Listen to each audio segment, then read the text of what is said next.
Trump continues to ramp up calls for Nigeria to do more to protect Christians in that country. Let's take a closer look at the roots of religious tension there. The country is split into three sections, the north largely Muslim and at least partially governed by Sharia law. The middle belt, which is mixed, and the heavily Christian south. Much of the violence against Christians that we've been hearing about takes place in the northeast region of the country at the hands of jihadist groups like Boko Haram, as well as Fulani militias in the central belt and elsewhere. According to the International Society for Civil Liberties and the Rule of Law, more than 7,000 Christians have been killed in Nigeria this year alone, some 125,000 in the last 16 years, and more than 19,000 churches burned. So let's bring in Congressman Riley Moore, one of the first lawmakers to bring this to national attention. Good to have you on Fox News Sunday. Shannon, thanks for having me on. So I know the president has tapped you and Congressman Tom Cole to look into this. Can you tell us anything about how you'll investigate and what options you may give to the president, or what plans he should have for handling this? Yes, we've already started that investigation, and it's the House Appropriations Committee, and we're working with the other relevant stakeholders in Congress, including the House Foreign Affairs Committee, also working with leadership and their staff as well, to present findings to the president here as soon as we can.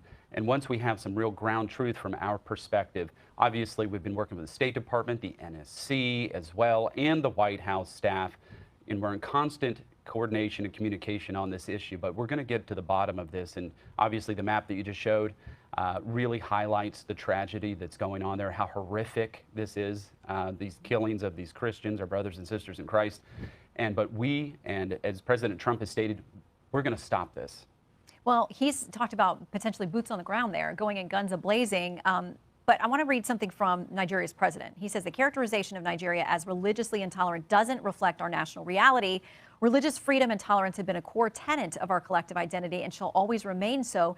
Nigeria opposes religious persecution and does not encourage it. He says the picture we're getting here is not accurate.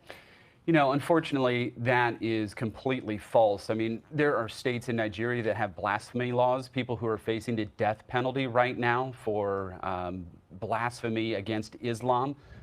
There's a person currently right now who's held in prison for defending himself from attack from a Muslim militant from the Fulani tribe.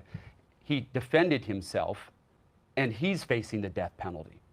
So, no, there's serious persecution happening in Nigeria. I know the president, Tinubu, is in a difficult position in trying to protect his interests there in that country, but they are complicit in this to one degree or another with statements like this. So the New York Times says it's not just Christians. They say attacks on Muslims in the country often receive far less attention within Nigeria and globally, even though they have also been killed by the tens of thousands, with groups like Boko Haram preying on Muslim communities. So